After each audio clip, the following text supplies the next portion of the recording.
민수기를 공부하는데요. 제가 첫째 시간이기 때문에 특강을 한다라고 공부를 했는데 오늘 처음 나오신 분 혹시 계십니까? 네, 처음 나오신 분. 아, 예. 두 분. 저분은 처음 나오셔서 제가 아는 분이고, 예, 두 분 처음 나오셨는데 감사합니다. 그 민수기를 이제 공부하는데 많은 분들이 오경에 대해서는 잘 알고 있습니다. 오경은 창세기, 출애굽기, 레위기, 민수기, 신명기다 이렇게 거기까지는 잘 알고 있는데 이 오경 속에 나타난 하나님의 계시의 말씀이 왜 이렇게 5권으로 이루어졌는가 하는 것에 대해서는 그 성경 본문을 바르게 잘 이해하기 전까지는 잘 알지 못하게 되어 있습니다. 제가 잠시 그 지금까지 공부한 것들을 정리를 하면서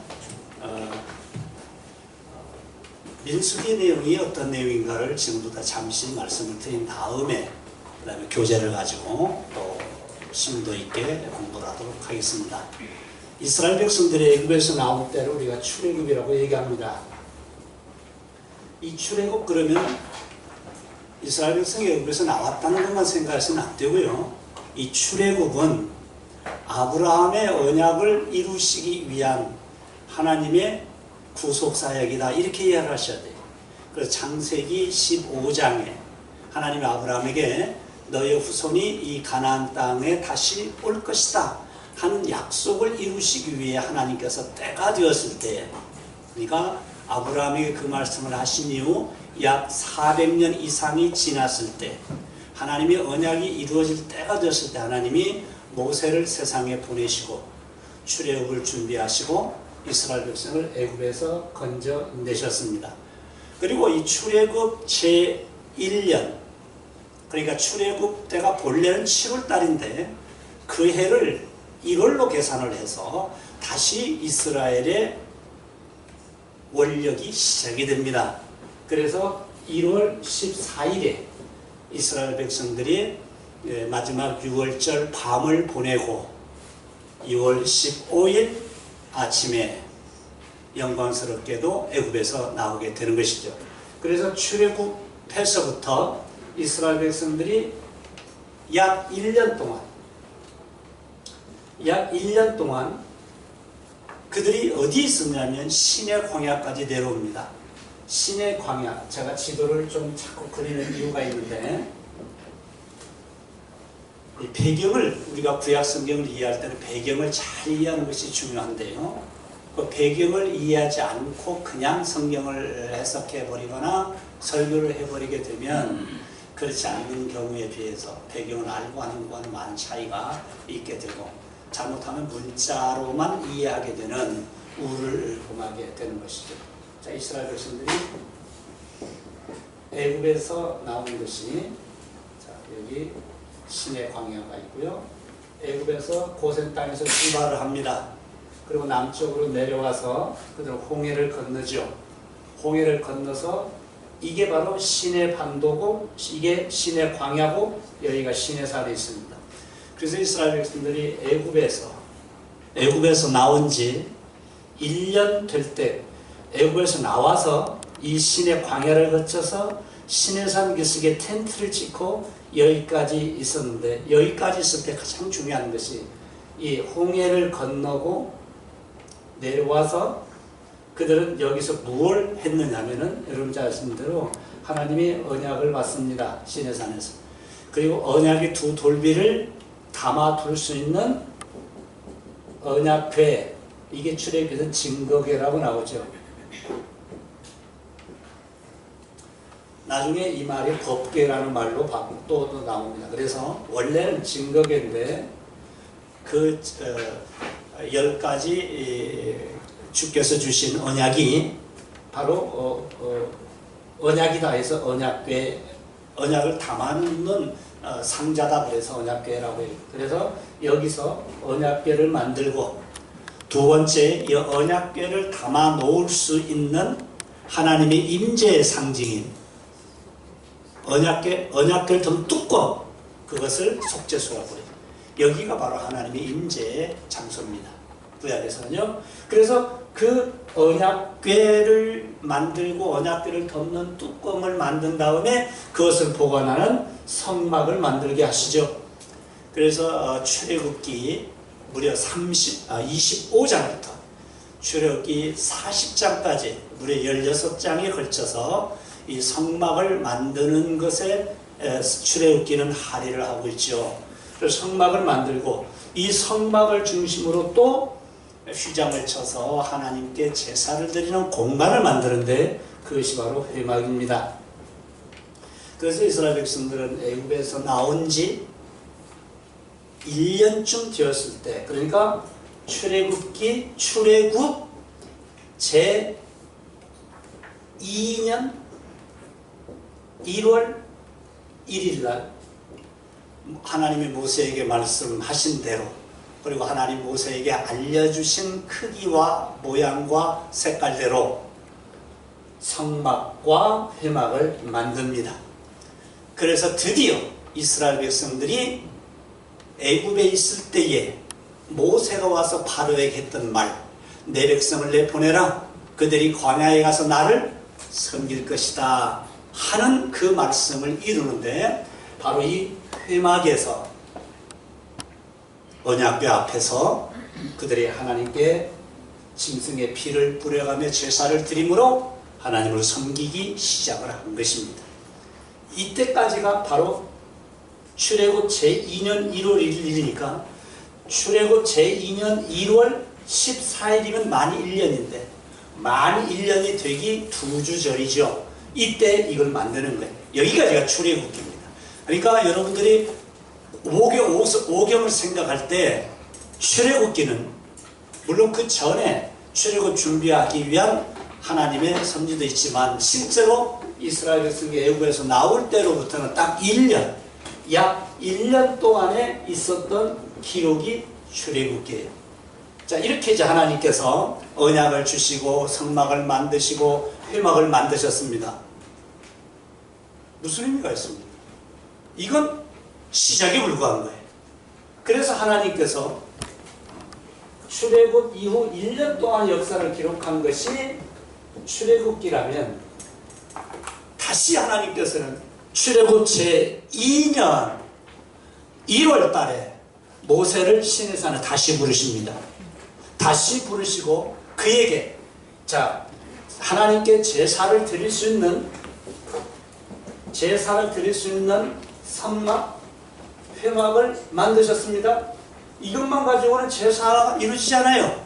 그래서 하나님께서는 다시 모세를 부르시고 모세에게 제사의 종류, 제사의 방법, 그리고 이 제사를 드릴 수 있는 사람으로서의 제사장을 임하시고 그 제사장에게 주는 모든 법도를 다 만들어 주셨는데, 이것이 바로 출애굽 제2년 1월 달에 하나님께서 모세를 시내산에 부르시고 만든 거예요. 이걸 기록한 것이 레위기예요. 그 레위기는 출애굽 제2년 1월 달 한 달 동안에 하나님이 모세를 시내산에 부르시고 출애굽기에 만들어진 그 성막과 회막에서 드디어 하나님께 제사를 드릴 수 있도록 또 섭리하신 거예요. 그러니까 출애굽기만 있고 레위기가 없다면 이건 아무것도 안 해요. 그래서 왜 연속적으로 성경을 공부하는 것이 중요하다. 그래서 여러분 가운데 몇 분이 출애굽기 창세기 끝나고 출애굽기 끝나면 이사해서 가자 그랬지만 제가 안 갔습니다. 왜냐하면 시작하다 마니까 제가 그걸 알고 있기 때문에 여러분들의 말을 듣지 않고 고집을 피웠던 거예요. 네. 그리고 여러분 중에는 나는 내 얘기 다 안다, 민수기도 다 아니까 공부할 필요가 없다, 이렇게 생각하신 분이 있었는데 그분들에게는 너무 죄송해요. 공부할 필요가 없는데 또 해서. 근데 저는 그 몇 분보다는 대다수 겸손하게 나는 아직 모르고 있다, 이렇게 겸손한 자들 편에 서서 제가 그냥 진행을 한 것입니다. 출애굽기는 출애굽 후 1년 동안 성막과 회막을 만든 거예요. 그것이 끝이에요. 그리고 레위기는 출애굽 제2년 1월 달에 성막 회막 이거 만들어 아무 의미가 없어요. 여기서 제사를 드릴 수 있는 제사장이 필요한 것이고, 그리고 여기서 무슨 제사를 드립니까? 제사의 종류와 방법을 자세하게 알려주십니다. 그리고 이와 같이 제사장 중심으로 제사를 회막과 성막에서 드리는 자들이 하나님 앞에서 구별된 백성들이, 오늘날로 말하면 이들이 바로 교회입니다. 그래서 이들이 이제는 하나님을 어떻게 섬길 것인가? 중구난방으로 아무렇게나 하나님을 섬기는 게 아니에요. 하나님께서 알려주신 방법대로 하나님을 섬겨야 돼요. 이게 기독교의 특징이에요. 그래서 기독교를 이걸 가리켜서 신학적으로 계시의 종교라고 해요. 기독교만 계시의 종교예요. 하나님이 알려주신 대로, 하나님이 찾아오신 종교예요. 나머지 종교는 인간이 신을 만들어 놓고 인간이 신을 찬양하는 거예요. 그리고 여기 보십시오. 성막과 회막을 만들 때 우리가 공부했지만 하나님이 알려주신 대로만 하죠. 인간이 하는 게 아니에요. 계시의 종교예요.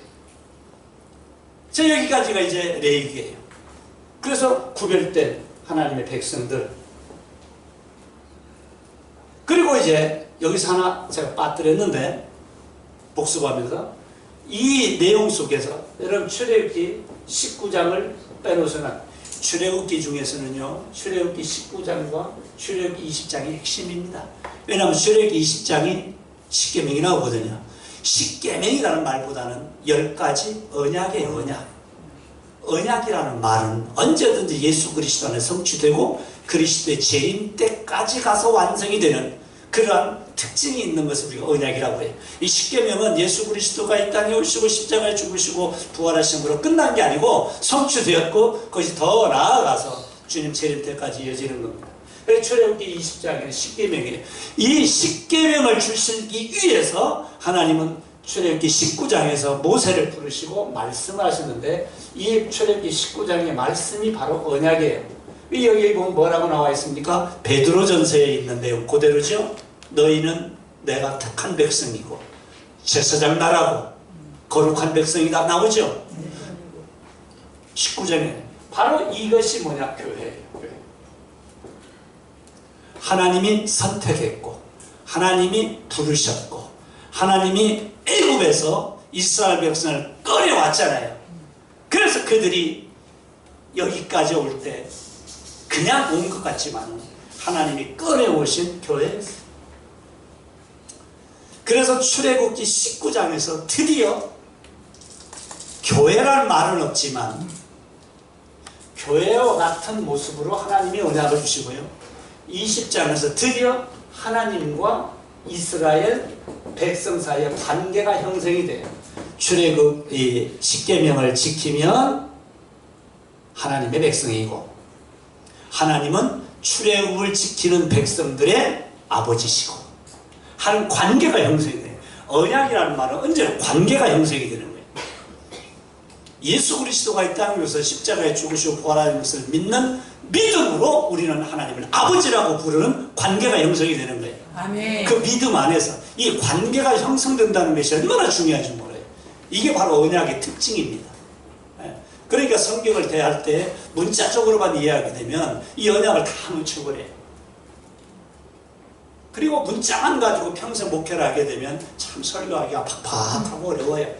그러나 그 안에 있는 우리가 언약을 기억하게 되면 그 말씀 속에서 저절로 하나님의 은혜와 사랑이 감사해서 눈물이 흐르는 거예요. 그리고 내가 믿음을 가지고 세상에서 산다는 것이 얼마나 행복한가 하는 것을 깨닫게 되는 거예요. 네. 말씀과 율법과 또 그 문자적만 가져오면 너무 삭막합니다. 그 안에 있는 언약을 우리가 발견할 수 있어야 되는 것이죠. 그래서 출애굽기 19장 언약의 관계가 형성이 되죠. 교회입니다. 오늘날로 말하면 그 교회에 대한 그림자와 모형이에요. 모형, 그림자. 항상 구약은 그림자 아니면 모형이라고 말하는데 이 말은 유명한 신학자들이 만드는 용어가 아니고 히브리서 8장 5절 히브리서 10장 1절에 직접 나오는 용어예요. 그림자와 모형이다. 하늘에 있는 것의 그림자와 모형이다. 두 번째는 예수 그리스도의 십자가의 죽으심과 부활에 대한 모형과 그림자다.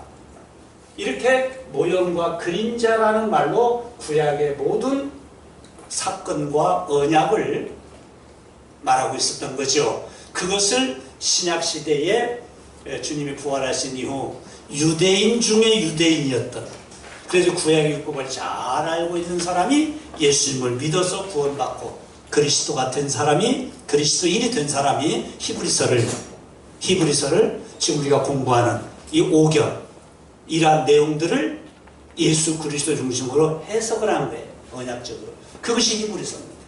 그래서 히브리서가 없다면 구약이 모형과 그림자라는 사실을 얘기할 수 없을 뻔했는데, 그렇게 또 성령께서 히브리서를 기록하도록 역사를 하시기 때문에 우리가 그 히브리서를 렌즈로 해서 구약을 바라볼 때 그렇지 않는 경우보다 훨씬 더 깊게 바르게 넓게 성경을 이해할 수 있게 되는 것입니다. 자, 이제 지금까지 말씀드린 것을 제가 간단하게 다시 요약합니다. 창세기에는 창세기 15장에 하나님이 아브라함을 갈대아 우르에서 불러서 가나안 땅까지 데려오신 다음에 이 가나안 땅을 너와 내 후손에게 주겠다.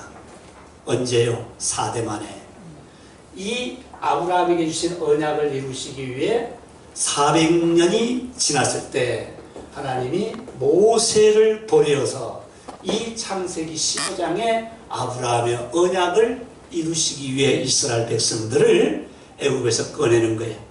그리고 여러분들이 창세기에서 야곱의 얘기를 많이 배우셨는데, 야곱은 어머니 뱃속에 있을 때부터 이스라엘로 불렀죠. 민족으로 불렸어요. 그래서 야곱의 후손을 통해서 한 민족을 만드시겠다고 약속하신 거예요. 그래서 야곱의 후손이 에집트에 내려가서 한 민족이 되었을 때, 그때 하나님께서는 모세를 보내서 출애굽시킨 거예요. 100% 절대적으로 하나님의 능력에 의해서만 나온 거예요. 아멘. 그들이 한 건 아무것도 없어요. 아멘. 오히려 그들은 하나님 앞에 거역하고 반항하고 했지만은 하나님은 아브라함의 언약을 이루시기 위해 그들을 출애굽시켜서 1년 동안 시내산 기슭에 머물러 가신 거예요. 그래서 1년 동안에 이 시내산 기슭에서 드디어 하나님의 언약의 말씀도 받고 성막도 짓고 회막도 지었습니다. 그리고 그 다음 달 레위기에서 제사의 종류와 방법 이런 것들을 알려주심으로 실제로 애굽에서 나온 그들이 왜 나왔느냐, 우리가 애굽에서 왜 나왔는가? 이 광야에서 하나님을 섬기기 위해서 나왔지 않느냐? 그리고 섬기도록 하시기 위하여 하나님께서 이스라엘 백성 애굽에서 건져낸다고 말씀을 하셨습니다. 그래서 그들은 레위기에 있는 이 하나님께서 하신 계시, 이 계시대로 하나님을 섬길 수 있는 법을 받았어요. 그러나 아직 그들은 여전히 어디에 있다고요? 신의 광야, 신의 성벽에 머물러 있는 거예요. 아직도 여기서 벗어나지 않고 있죠? 그래서 여기 그래서 출애굽해서 여기까지 와서 1년 지났죠. 그리고 드디어 출애굽 제2년 출애굽 제2년 2월 1일 됐을 때 하나님께서 다시 모세를 부르셨어요. 뭐까지 만드시고요? 성막과 회막을 만드시고 각종 제사 방법을 다 알려주시고 절기도 알려주시고 너희가 가나안 땅에 들어가면 이러이러한 절기들을 지켜라. 절기를 왜 여기서 같이 말씀했을까요? 절기의 가장 중요한 것은 제사 지내는 거예요. 그래서 이 제사와 더불어 절기를 알려준 거예요. 너희가 가나안 땅에 들어가서 농사를 잘 되게 하나님이 하실 텐데 그때 11조도 드리고 천일배도 드리고 그러면서 하나님께 감사 제사를 드려라. 이 제사가 하나님께 나가는 통로예요. 그 제사를 통하지 않고는 하나님께 나아갈 수가 없으니까. 그럼 구약의 이 제사 제도는 뭐라고 제가 지난번에 결론을 내렸습니까? 구약의 제사는 신약의 예배가 아니니까 구약의 제사는 하나님께 나아가는 통로예요. 이것은 오늘날 예수 그리스도를 믿는 믿음이에요. 그러니까 오늘 여러분과 제가 예수 그리스도를 믿는 것은 구약의 그 복잡단아한 모든 제사 제도를 다 통과한 거예요. 아멘. 이렇게 하나님께서 우리에게 은혜를 주셨는데도 자꾸만 구약시대로 돌아가서 그 복잡한 걸 하는 것을 은혜스럽다고 말하는 것은 예수님의 십자가의 죽으심과 부활을 모독하는 겁니다. 모독하는 겁니다. 그 신약성경 믿음 외에 다른 걸 말하지 않잖아요. 하나는 하나님의 은혜고 나머지 우리에게서 나오는 건 믿음밖에 없어요. 믿음이 아니라 순종밖에 없어요. 행위가 있다고요? 행위는 믿음에 따라 수반되는 것일 뿐이에요. 믿음이 없이는 절대로 행위가 나올 수가 없어요. 그래서 레위기에 이 말씀이 나오거나, 자, 이제 어떻게 다시 이 신의 광야, 신의 산 그대로 있는 거예요. 그래서 하나님이 이제 여기서 출애굽 제2년 1월 달에 레위기에 있는 말씀을 다 주신 거예요. 한 달 동안에. 그리고 이제 2월 첫째 날이 됐을 때 이들이 여기 있는 것이 목적이 아니잖아요. 어디로 가야 합니까? 가나안 땅으로 가야 되잖아요. 그러니까 여기서 이제 가도록 하기 위해서 여기까지 1년 동안 하던 이갈 모습하고 전혀 달라집니다. 지금까지는 그냥 구름기둥과 불기둥으로 여기까지 인도에 오셨지만 여기서부터는 완전한 하나의 질서가 잡힙니다. 이 질서를 유지하기 위해서 하나님께서는 눈에 보이는 유형 교회를 만들고 싶어요. 그래서 드디어 하나님께서는 이 일을 하시기 위하여 인구조사를 명령한 거예요. 그래서 출애굽 제2년 2월 1일 하나님께서 모세를 다시 시내산에 부르시고 인구조사를 실시해라. 레인들만 빼놓고 나머지 11지파 모든 인구를 조사해라.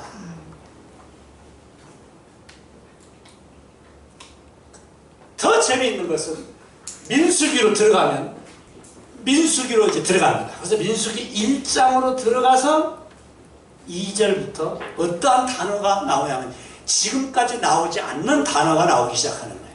그 단어가 뭐냐면 회중이라는 단어예요. 이 회중이라는 단어가 히브리 말로 에다라는 말입니다.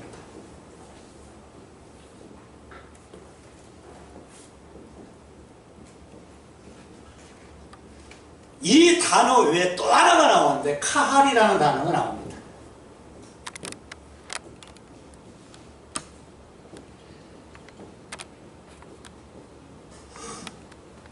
이 에다라는 말은 무슨 말이 강하냐면 모임이라는 말이 강해요. 모임. 카할이라는 말은 불렀다는 말이 강한 거예요. 하나님이 불러내신 자들.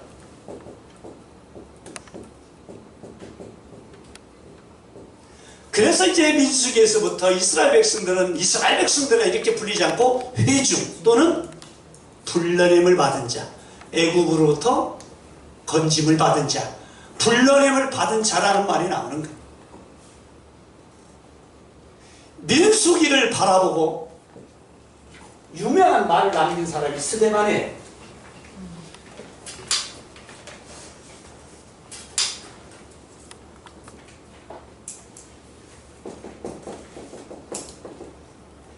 스데반은 사도행전 7장 이 설교 한 편 남기고 순교했습니다. 여러분은 지금까지 목회하시면서 설교 500편 이상 했죠? 얼마나 감사한 일입니까? 또 다음 주 501번째 또 설교하죠? 근데 스데반은 딱 설교 한 번 하고 돌에 맞아 천국 가버리고 말았어요. 이 사도행전 7장 38절. 그래서 저는 이걸 기억하려고 옛날부터 어렸을 때 738 그럽니다. 738. 그래서 가끔 지나가다가 버스로서 738이 나오면 반가워요. 이 738 여기 뭐가 있냐면 광야교회라는 말이에요.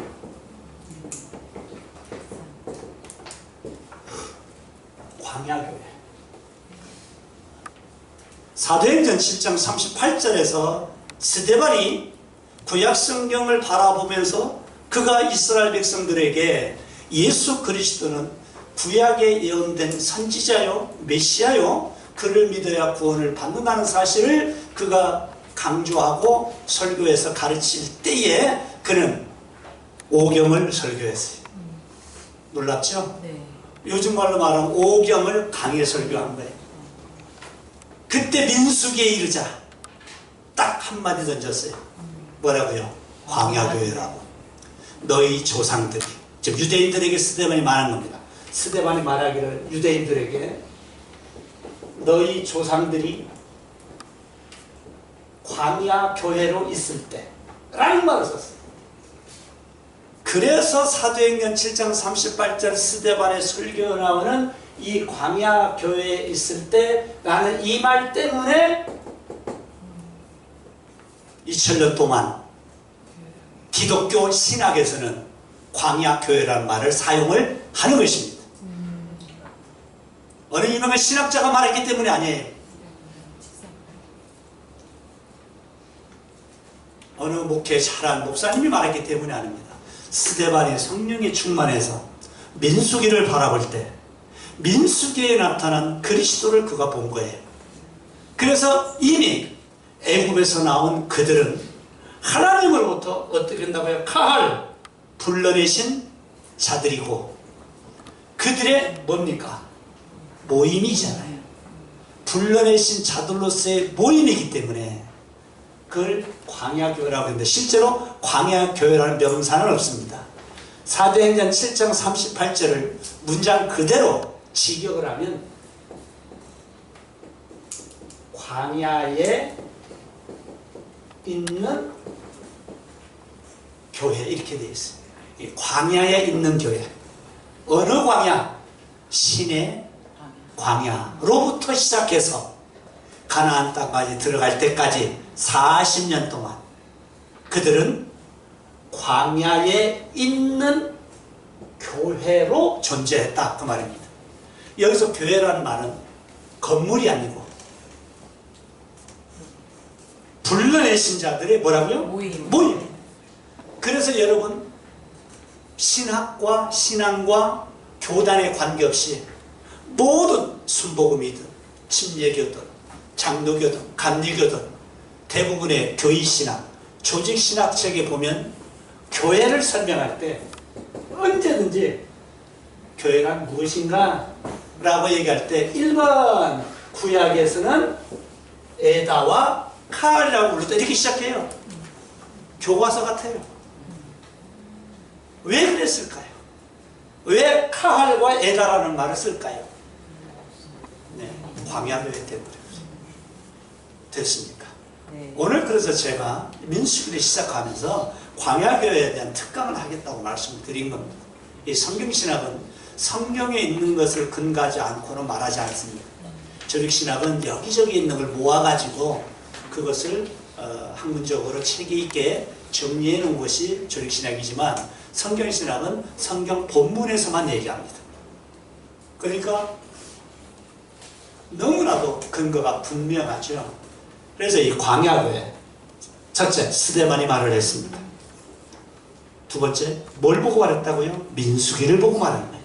그러니까 스데반은 창세기, 출애굽기, 레위기 설교를 하고 나서 민수기 설교할 때 광야교회에 딱 한마디 한 거예요. 너희 조상들이 광야에 있는 교회로 있었을 때에. 그래서 이 말을 뭉뚱그려서 명사화 해가지고 광야교회 이렇게 한 거예요.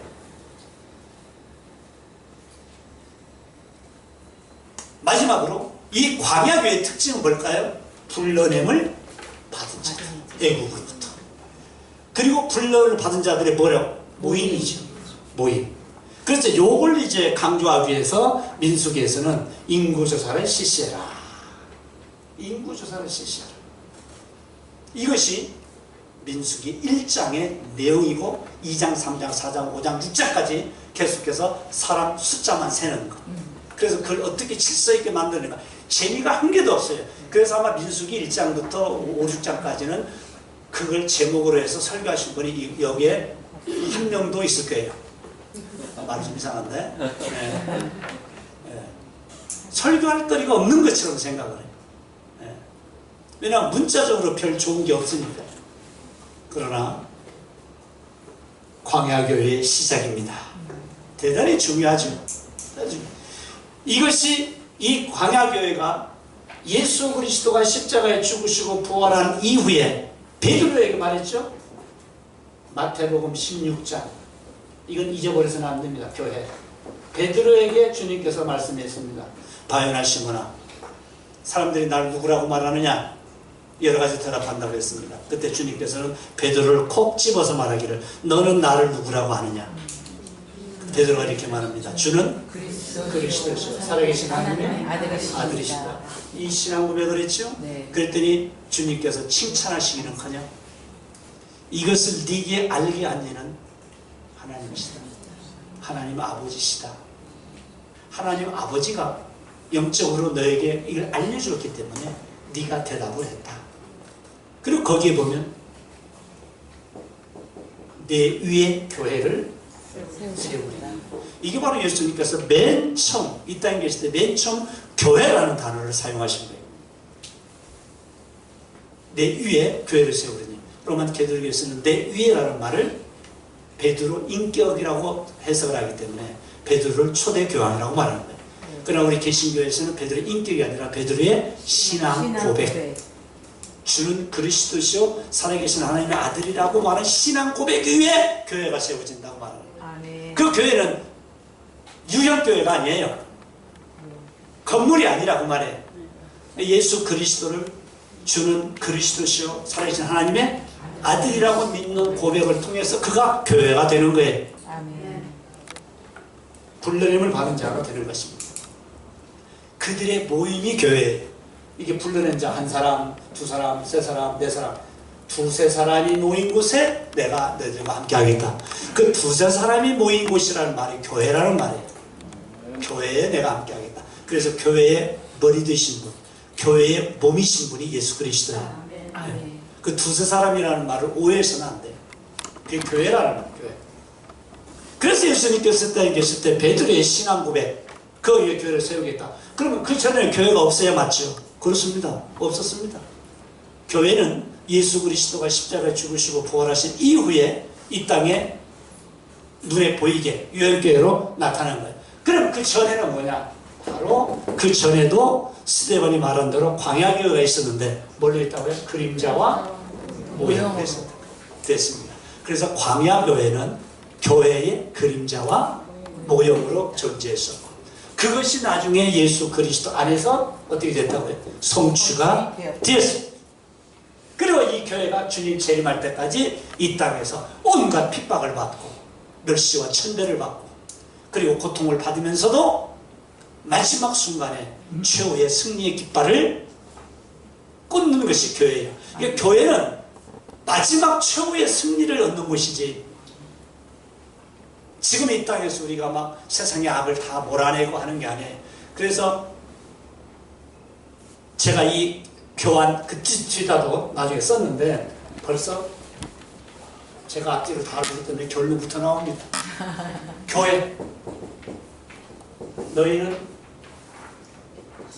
세상에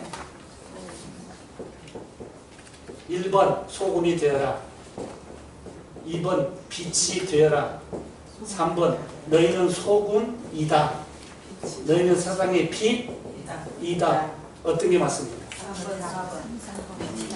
1번 틀렸습니다 2번 틀렸습니다 3번 맞습니다 4번 맞습니다 본질에 관한 거예요. 그렇다고 이런 소금이 되어라 빛이 되어라 말 틀렸다고 제가 말하지 않았습니다. 성경에서 말하는 본질은 이 두 개. 너희는 세상의 소금이다지 소금이 되어라가 아니에요. 소금이다. 소금의 가장 중요한 성경적 근거는 맛입니다. 맛. 소금 맛. 인류 역사 이래로 소금이 들어가지 않으면 맛이 없어요. 부패를 방지한다. 천만의 말씀. 그리스도인들이 세상의 부패를 방지하는 사람들이 아닙니다. 그리스도인들은 세상의 부패를 방지하는 자들이 아니고요. 세상의 부패와 더불어 더 이상 부패되지 않도록 자기도 지키지도 못하는 존재. 아니, 자기도 부패되지 않도록 지키지 못하는 존재가 누구를 부패하지 못하게 만든다고. 어림도 없는 얘기예요. 어림도 없는 얘기예요. 그래서 주님은 아시고 너희는 세상이 뭐라고요? 빛이다. 소금이다. 빛이 등잔 위에 있으면 저절로 빛을 비치는 거예요. 그리스도인들이 그리스도인답게 살기만 하면 저절로 그리스도인이 나타나는 거예요. 아멘. 그리스도인이 그리스도인답게 맛을 내면 그냥 그게 맛이에요. 근데 그리스도인들이 썩은 냄새만 내고 이상한 맛을 내게 되면 아무것도 아니에요. 저는 분명히 말씀드립니다. 그리스도인들이 세상에서 부패를 방지하는 소금의 역할을 한다? 난 그래서 그런 사람 본 적이 없어요. 국회의원 중에서도 그런 사람 본 적이 없어요. 다 그 안에 들어가면 함께 썩어가요. 뭐가 부패를 방지해요? 누가요? 대한민국에 그런 사람 누가 있습니까? 여러분이 아시는 사람 가운데 세상에 부패를 방지한 사람 있으면 한번 얘기해 보세요. 없습니다. 그래서 우리의 혈과 육을 가지고는 주님을 만날 수도 없고 천국에 들어갈 수도 없어서 고린도전서 15장에 보면 우리의 육체의 몸이 어떻게 된다고요? 변화돼야 돼. 이 육체를 가지고는 아무것도 쓸모가 없어요. 신령한 몸으로 바뀌어야 돼. 바뀌어야만 주님을 영접하고 천국에 들어갈 수 있어요. 아멘. 우리가요, 솔직해야 됩니다. 그래서 지금 우리가 광야기에 시작을 하고 제가 결론부터 말씀드렸는데, 구약시대의 광야, 여러분 이 말씀을 제가 드리려고 그래요. 왜 이때부터 시작된 이스라엘의 공동체, 교회가 40년간 가고 요단강 동편에 가나안을 눈앞에 두었을 때 이 첫 번째 인구조사에 들어갔던 사람 중에 2명 빼놓고는 다 썩어서 없어져 버리잖아요. 그렇죠? 네. 그리고 그 전에 태어났거나 그 전에 이 첫 번째 인구조사 때 20세가 들어가지 않았거나 광야에 40년 동안에 태어나서 다시 20세 된 사람이 60세가 돼가지고 그들이 요단강을 건너서 가나안 땅에 들어가죠. 네. 아브라함에게 주시는 언약은 이루어졌지요. 가나안 땅에 들어갔으니까. 그러나 40년 동안 얼마의 사람이 광야에서 죽었어요? 60만이 죽었잖아요. 그들이 소금과 빛의 역할을 했어요? 성경 뭐라고 말합니까? 불순종하고 불신앙을 드러내다가 다 죽임당했다. 무슨 세상에 소금 역할을 했어요? 하나님은 이스라엘 백성을 꺼낸 목적이 이방인들에게 빛과 소금이 되도록 꺼낸 거예요. 근데 그들이 빛과 소금의 역할을 감당하지 못합니다. 그럼 출애굽 2세들도 요단강 동편에 있지만은 모세가 이렇게 말합니다. 너희가 가나안 땅에 들어가는 것도 너희들의 의로움 때문에 들어가는 것이 아니라 하나님의 신실하심과 하나님의 의로움 때문에 들어가는 것이다. 그러니까 가나안 땅에 들어가면 첫째도 순종, 둘째도 순종, 셋째도 순종, 순종하면서 하나님을 섬기라. 그렇게 말을 했지. 아, 너희들이 광야생활 40년 동안 훈련을 잘 받았으니 이제 합격이다. 이 훈련을 잘 받은 이 믿음을 가지고 들어가서 하나님을 잘 섬기라. 이렇게 말한 적이 없어요. 너희들도, 즉 출애굽 2세대들도 1세대들처럼 불순종하고 불신앙을 드러내고 가나안 땅에 들어갈 자격이 없지만 아브라함의 언약을 기억하시는 하나님께서 하나님의 의로움 때문에 그 언약을 지키시는 신실하신 하나님의 의로움 때문에 들어가니까 제발 너희 선조들처럼 그렇게 살지 말고 가나안 땅에 들어가서 순종하라 했는데 순종했습니까? 안 했죠? 그래서 어떻게 했습니까? 가나안 땅에 들어가서 순종하지 않으니까 이때 벌써 여러분 성경 우리가 앞에서 배웠죠? 출애굽기에 뭐가 있던가요? 레위기에 무슨 말씀이 있던가요? 너희가 가나안 땅에 들어가서 하나님 말씀에 순종하지 않으면 포로로 끌려갈 것이다 약속했잖아요. 우리가 앞에서 배웠잖아요. 네. 그래서 그들이 가나안 땅에 들어갔지만 하나님 말씀에 순종하지 않고 하나님 버리고 우상 숭배하니까 하나님께서 준비하신 바벨론을 통해서 멸망하게 만드시고 다 포로로 바벨론을 끌고 가셨잖아요. 네. 앞에 있는 하나님 언약대로 다 되었잖아요. 인간이 언제 한 번 하나님을 기쁘시게 하거나 소금과 빛의 역할을 한 적이 있느냐고 말해요. 없어요. 혹시 여러분 중에 그렇게 살아도 낫다고 그렇게 하면 안 돼요. 겸손해야 돼요. 하나님 앞에서 그렇게 산다고 볼 수가 없어요. 그래서 바울 같은 사람도 오라 나는 곤고한 자로도 이 사망의 몸에서 어떻게 누가 나를 건지느랴. 내가 마음으로는 하나님의 법을 따르지만 육신으로는 죄의 법을 섬긴다 그랬어요. 죄의 법을 섬긴다. 사도 바울도 이 땅에서 육신을 가지고는요, 그 엄청난 경건한 사람도 하나님 앞에서는 나도 죄인이다, 나도 죄의 법을 섬긴다, 이렇게 말했어요. 그러니까 누가 누구를 부인하고 변명하고 누가 누구의 허물을 꺼냅니까? 그래서 여러분들은 남편이 그렇게 못된 짓을 해도 다 용서하고 사랑하고 지금까지 행복하게 40-50년 함께 살고 있죠? 그게 바로 성경적인 거예요. 네. 누가 누구를.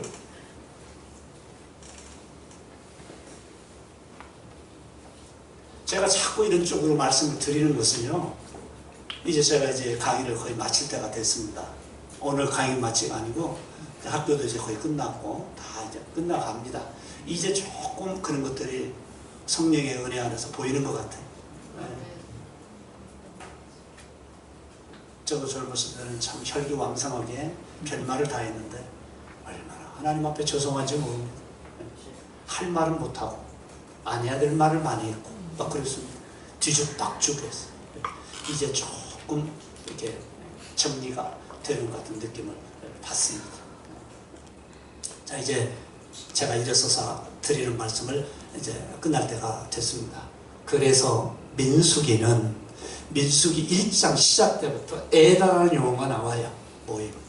이것이 바로 사도행전 7장 38절 738 여기에 있는 광야교회 시작인데, 이 광야교회도 그림자와 모형일 뿐이었어요. 언제 세워진? 주님의 십자가의 죽으심과 부활을 믿는 자들, 그때까지 그림자와 모형으로 있었으나 스데반은 분명히 광야에 있는 교회라고 칭했어요.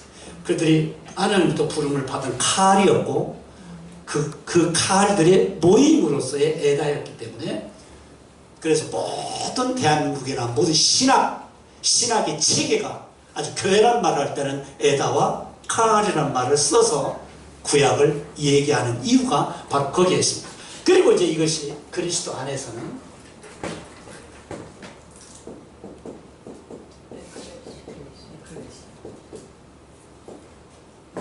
에클레시아라는 말씀입니다.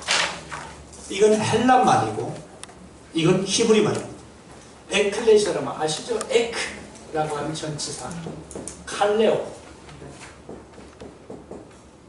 이 두 단어의 합성이 에크는 무엇으로부터 그런 말입니다. 칼레오라는 말은 to call, 부르다 그 말이에요. 에크 밖으로 불러냈다 그 말이에요. 밖으로 불러냈다. 에클레시아 밖으로 불러냈어요. 어떤 밖으로 불러냈냐? 자, 이건 주님 말씀을 기억하셔야 돼요. 주님은 이 세상을 죄악된 세상으로 왔어요. 그래서 예수 그리스도를 이 세상에 보내시고 이 세상 죄악의 소굴에서 살고 있는 죄인들 중에서 예수 그리스도를 믿는 자들을 이 죄악의 세상으로부터 불러냈습니다. 그래서 하나님의 아들의 나라로 옮겨놓으신 거예요. 그러니까 여러분과 제가 예수 그리스도를 믿는 순간 이 죄악 세상으로부터 하나님 우리를 건져내가지고 하나님의 아들의 나라로 이미 옮겨 놓으신 거지, 죽은 다음에 가는 것이 아니에요. 이미 옮겨진 거예요. 그래서 죽음이라는 과정을 거쳐 눈 떠보면 주님 품에 안겨 있는 거예요. 이게 믿음으로 우리가 이 세상을 사는 겁니다. 이미 벌써 우리는 예수 믿는 믿음 안에서 이 죄악 세상으로부터 불러냄을 밖으로 불러냄을 받아서 비록 죄악 세상에 살고 있지만 불러냄을 받은 하나님의 아들의 나라로 옮겨진 그 삶을 살고 있는 거예요. 아멘. 이게 교회라는 말입니다. 교회. 아멘. 여러분과 저는 예수 믿는 믿음 그 한 가지 때문에 밖으로 불러냄을 받은 사람, 에클레시아. 이것은 무슨 건물이 아니에요. 여러분 한 사람 한 사람이 다 에클레시아예요. 아멘. 교회예요, 교회. 그래서 교회가 두세 개 모이면 주님이 함께 하신다고 그랬어요. 왜냐하면 교회가 두세 개 모이면 그 교회의 머리가 그리스도, 주님이시고 몸이 주님이시기 때문에 주님이 함께 하지 않을 수가 없는 거예요. 다 예수님, 그 주님을 믿는 자들의 모임이기 때문에. 그래서 이제 우리가 앞에서 출애굽기나 창세기나 출애굽기나 레위기석에 보이지 않던 희미한 싹이 보이는 거예요. 무슨 싹이? 교회의 싹이 보이는 거예요. 그래서 창세기 내용 다르고 출애굽기 내용 다르고 레위기 내용이 다르고 민수기 내용이 다른 거예요. 제가 아까도 말씀드린 두세 분에게는 참 죄송해요. 레위기나 민수기 하면 공부 안 하겠다고 했다는데 이거 좀 하셔야 됩니다. 그래서 광야 교회가 결론은 하나예요. 그림자와 모형이다. 오늘날 교회. 그래서 이 민수기 1장에서 보이기 시작한 이 교회의 싹이 커서 꽃이 피고 열매를 맺은 것이 주님의 십자가 때 세워진 교회. 아멘. 이것은 이제 주님 오실 때까지 계속됩니다. 그래서 민수기에 있는 내용을 우리가 앞으로 잘 배우실 텐데 거기 보면 오늘날 이 교회의 장점과 단점, 오늘날 이 교회의 흠 이런 게 다 보여요. 다 보여요 이게. 그래서 우리가 용서할 수도 있고 새롭게 교회관을 가질 수도 있고요. 배울 것들이 한두 개가 아니에요. 굉장히 많은 것들을 우리가 거기서 또 신앙적으로 얻을 수가 있습니다. 이제 여러분이 갖고 계시는 교재를 읽어가면서 밑줄만 그으면 됩니다. 1페이지 보시겠습니다.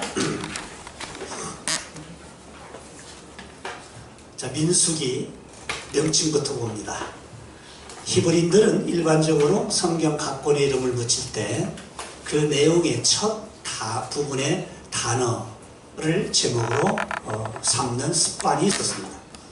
따라서 오경의 네 번째 부분의 첫 단어인 와이따베르 히브리어입니다. 해석하면 그리고 그가 말씀하셨다가 마소라 사본 히브리 성경에서는 민수기의 명칭이었는데 후에 마소라 사본이 완성이 되고 이제 이 성경이 히브리 성경으로 전 세계에 정착화된 이후에는 다섯 번째 단어인 베미드바르,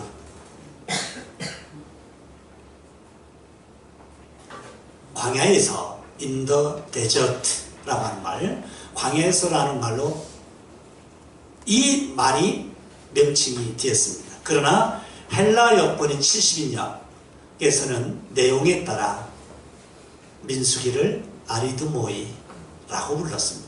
이 아리드모이라는 말이 숫자를 센다는 뜻입니다.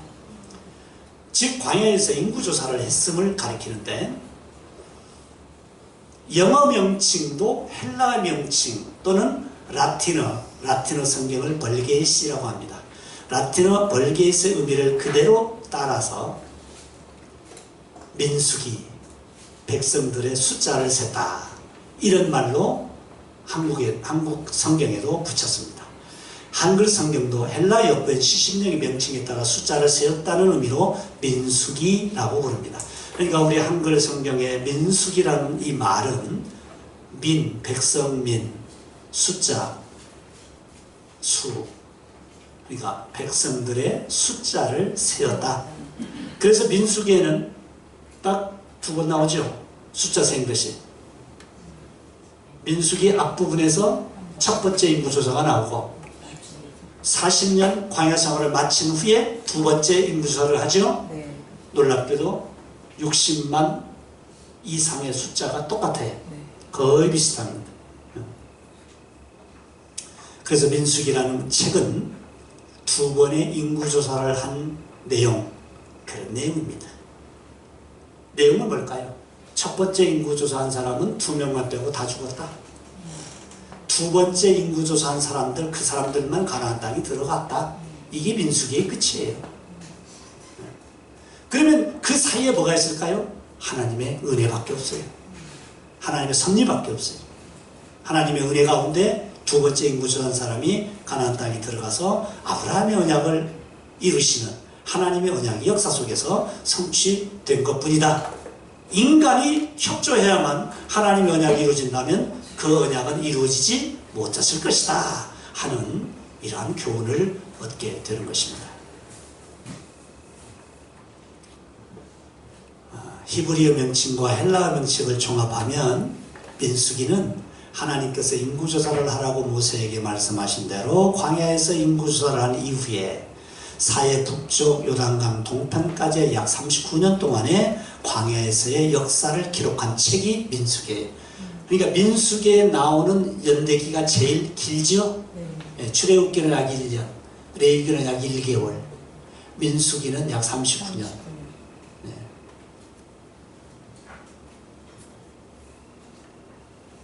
라틴어 역인 벌게이스는 70인역의 명칭에 따라 수들의 책이라는 명칭으로 리베르 누메리, 라틴어로 리베르 누메리, 리베르 책이라는 말이고 누메리 숫자라는 말입니다. 그래서 숫자의 책이라고 불렀습니다.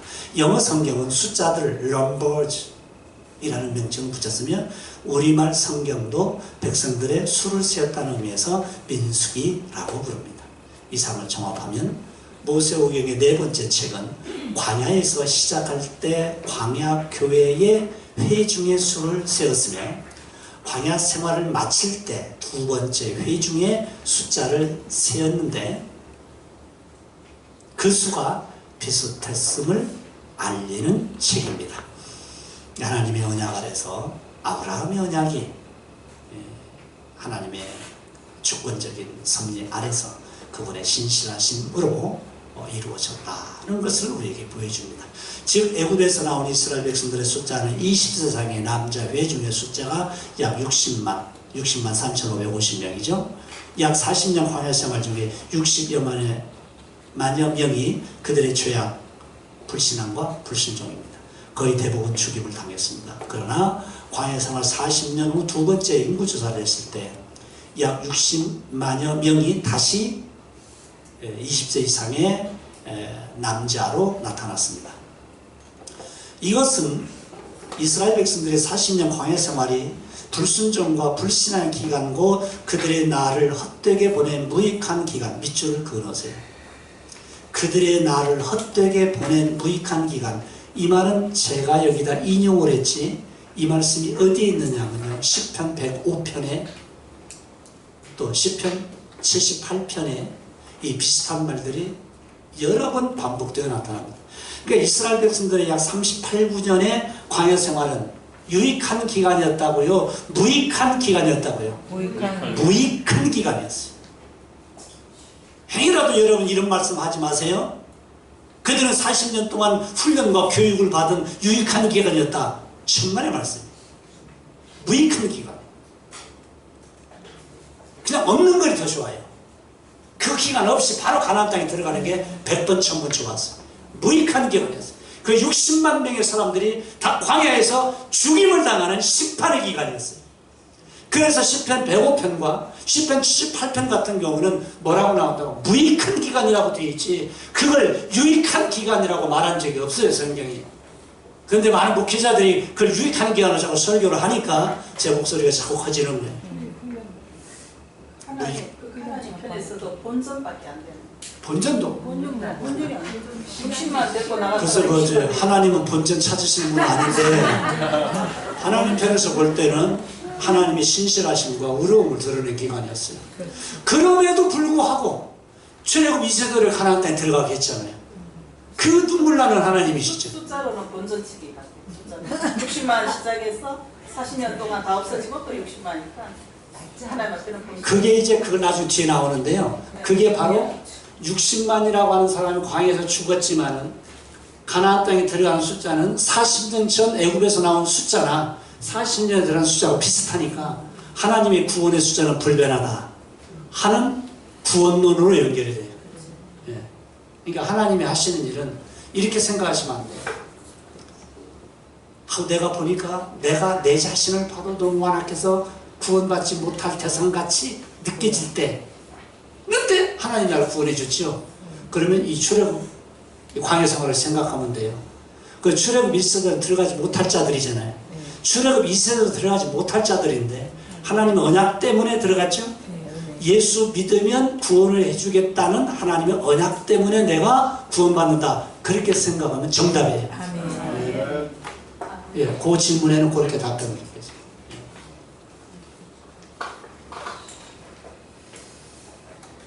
그래서 그게 무익한 기간 어디에 있다고요? 시편 78편 33절. 제가 친절하게 거기다 써놓고도 미처 발견을 못했네요. 민수기는 이스라엘 광야 생활 약 40년의 생활이 그들에게 무익했음을 알려주며 동시에 이스라엘 백성들의 가나안 도착은 하나님의 의로우심 및 주권적인 삶을 보입니다. 이게 양쪽 대답이 다 된 거예요. 그들이 약 40년이 무익한 삶이었다면 어떤 의미가 있을까요? 가나안 땅에 들어가는 2세대조차도 하나님의 의로우심 때문에 들어갔다. 이렇게 답이 나오는 거예요. 하나님의 언약은 하나님의 때에 하나님의 방법으로 하나님께서 이루신 약속임을 배웁니다. 인간에게 베풀어지는 복과 구원은 전적으로 하나님의 주권적인 은혜에 달려 있습니다. 자, 거기 복과 구원 밑줄을 그어놓으세요. 이 복도 마찬가지예요. 박 집사에게는 아파트를 두 채를 줄 수 있고 여러분에게는 아파트를 4채를 주실 수도 있습니다. 그리고 저한테는 한 채도 안 줄 수도 있습니다. 그렇다고 해서 그걸 가지고 누가 복을 더 받았다 이렇게 생각하면 안 됩니다. 그러면 됐어요. 그래서 예를 들어도 저는 없다고 하니까 기분 좋죠? 여러분 4채씩 가지십니다.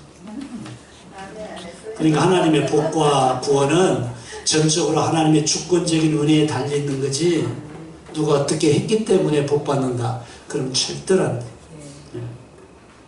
어제 제가 용인 지역에 있는 어느 노예 목사님들만 모인 자리에 특강을 했는데 창세기를 어떻게 설교할 것인가 해서 했습니다. 근데 이제 끝나고 점심을 먹는데 다 얘기하는 가운데 제일 크게 나온 얘기가 하나 있습니다. 제가 설교할 때 창세기 주어는 창세기 1장 1절에 태초에 하나님이 하늘과 땅을 창조하셨다. 하나님이 주어다. 모든 게 하나님이 주어야 된다. 그래서 설교는 어떤 설교를 하더라도 하나님이 주어. 예컨대 요셉이 어떻게 해서 어떻게 참고 어떻게 했더니 요셉이 복을 받았다. 이러한 설교는 성도들에게 은혜는 끼칠 수 있지만 성경의 본질을 가르쳐 선포하는 설교는 아니다라고 제 X를 그어버렸어요. 굉장한 저항이 많이 있었어요. 막 여기서 질문을 하고 그렇게 하지 말고 하나님께서 아브라함의 언약을 이루시기 위해 야곱을 애굽으로 보내어서 야곱의 후손을 한 민족을 만드시기 위한 과정으로 가정에서 행복하게 살고 있는 요셉의 생활을 뒤집어가지고 그를 애굽에 보내어서 야곱의 70명의 식구가 애굽에 내려가도록 섭리하셨고 그래서 하나님이 요셉을 사용하셔서 도구로 사용하셔서 하나님의 언약을 이루시는데 요셉은 거기에 하나님의 일꾼으로 사용이 될 때 하나님 말씀에 전적으로 순종했고 믿음을 지켰고 하나님께 대한 신앙을 유지한 거룩한 백성이다. 이렇게 설교하는 게 옳다. 항상 하나님을 주어로 하라 했는데 저는 막 질문도 많고 막 어떤 나이 많은 분이 막 들이받기도 하더라고요. 그건 교수님의 개인적 생각이라고 막 그래서 제 특유의 미소를 떼어가면서 그래요 이렇게 하고 잘 참았는데 점심시간에는요 전부 다 제 주변에 왔어요. 그래서 어떤 분은 뭐 30년 목회 생활했다고 어떤 분은 20년 목회 생활했는데 오늘처럼 무지막지하게 강하게 호통치는 특강은 처음 봤다. 뭐 그래가면서 굉장히 많이 감동을 받은 것 같아요. 그래서 제가 그 말 한마디 했어요. 주어를 하나님으로 하십시오. 예를 들어서 모세를 설교하도 모세가 어떻게 해서 복받았다가 아니라 아브라함의 언약을 이루시기 위하여 때가 되니까 하나님 모세를 이 땅에 보내시고 그 모세를 통해서 사람을 건져낸다. 그건 제 말이 아닙니다. 스데반의 설교 사도행전에 보면 거기 이런 말이 나와요. 하나님의 때가 되었을 때 하나님이 모세를 보내셨다. 이런 말이 나와요 거기. 그러니까 스데반도 하나님을 주어로 해서 나머지는 전부 인간들은 다 죄인이니까 그 죄인임에도 불구하고 그들을 도구로 사용하신 하나님의 위대하심과 그분의 거룩하심을 찬양하는 그런 설교가 되어야지 자꾸 하나님을 뒷전에 두고 누가 어떻게 했더니 복받았다 이렇게 하면은 은혜는 받을 수 있습니다 설교에. 그런데 성경에 나타난 하나님을 선포하는 데는 실패하고 마는 거예요. 왜냐하면 설교는 프리칭이에요. 그래서 오늘 여기 이제 오늘 제가 새로 오신 분 몇 명이냐고 묻는 것은요, 그 한 분에게라도 제가 좀 뭘 드리기 위해서, 그래서 제가 지난번에 말씀드린 게 바로 텍스트 아니에요. 그 다음에 컨텍스트, 그 다음에 나오는 것이 프리칭이에요. 이 텍스트란 성경 원문이에요. 여러분과 제가 지금 민수기 원문을 공부하죠? 네. 네. 민수기 원문의 내용을 그대로 우리가 알아야 돼요. 그러면 이 민수기의 내용도요, 전부 다 민수기 시작부터 보세요. 하나님께서 모세를 부르셔서 인구조사하게 하셨다. 이렇게 시작해요. 하나님만이 항상 1등이고 하나님만이 주어고 하나님만이 주체예요. 성경에서. 뭘 그렇게 인간을 얘기해서 누구처럼 복받자고 누구, 아니 어떤 모델이 있습니까 성경에? 누가 있어요? 다윗? 아이고 여러분은 다윗보다 억만 배 훌륭한 분들이에요. 남의 아니 살인죄 같은 거 저질렀네? 남 죽여봤어요 일부러? 자기 죄 감추기 위해서 남 다른 사람 죽여본 사람 안 했죠? 그러면 다윗보다 훌륭한 분이에요. 근데 뭘 다윗 행동 보고 우리가 복받자고 얘기합니까? 솔로몬 본받자고요? 아이고, 솔로몬은 40년 왕하면서요 20년 동안 왕궁 건축하고 성전 건축할 때는 제대로 했어요. 그 뒤에는요 이스라엘을 우상 백화점으로 만든 사람이 솔로몬이에요. 그래서 솔로몬의 죄악 때문에 나라가 둘로 나누어졌어요. 여러분의 잘못 때문에 가정이 둘로 나누어지거나 대한민국이 둘로 나누어진 경험이 있는 사람 없죠? 네. 그러면 솔로몬보다 훌륭한 분들이에요. 그렇기 때문에 누구를 본받자 할 필요 없어요. 본받을 사람 없어요. 내가 더 훌륭하니까. 제가 조금 조크를 썼지만은 그 설교는 의미가 없다 그 말입니다. 다 하나님 앞에서 죄인이다. 다만 하나님의 은혜를 입고 내가 큰소리치며 살아간다. 그래서 결국은 나에게 은혜를 주신 삼위 하나님께만 감사를 드리고 영광을 돌린다. 그게 끝입니다. 그래서 내용을 하나님이 주어로 하고요.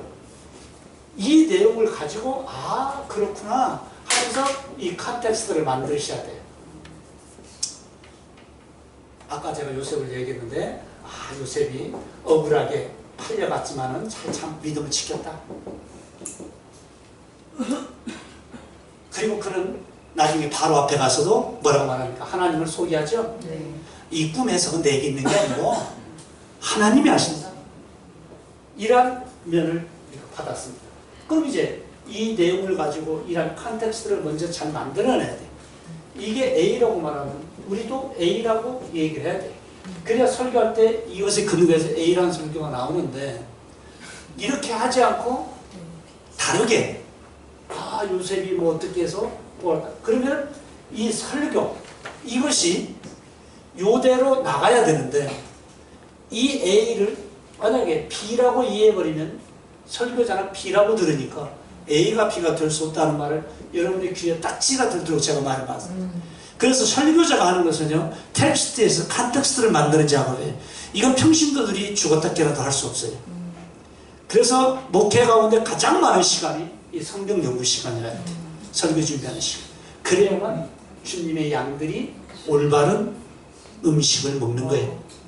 음식. 제가 늘 말씀드렸죠. 맨날 냉장고 안에서 한밥 꺼내가지고 남은 반찬 적당히 섞어서 비빔밥만 주면 참 어렵죠. 어렵습니다. 그래서 텍스트에서 컨텍스트까지 나오는 이 작업을 여러분들이 하시는 거예요. 그래야만 이 설교가 바르게 나가요. 그리고 여기서 아이고 설교를 죽 썼다. 괜찮아요. 죽도 때로는 건강에 도움이 돼요. 네. 괜찮아요. 네. 왜냐하면 A 죽 괜찮아요. 네. 같은 A니까. 그런데 A, B, B 부패. 아무리 부패를 잘 먹었어도 A를 먹었어야 되는데 B라고 잘못 목회자가 이해를 해버렸기 때문에 성도들이 B라고 먹었으면 그건 아무리 부패를 먹었어도 영양가가 되지 못하는 거예요. 제가 비유를 좀 이렇게 이상스럽게 들었습니다만은 이해만 하시면 좋겠어요. 네. 예, 그러니까 하나님 말씀을 제대로 이해해서 죽을 썩었어도 그 죽은 영양가가 되는 거예요. 그래서 저는 아무리 맛있는 음식을 만들었어도 이 A에 관한 내용이 아니면 그것은 우리가 목회자로서의 바르게 사명을 감당하는 것이 아니다. 자, 10분 쉬었다 하겠습니다. 감사합니다. 감사합니다.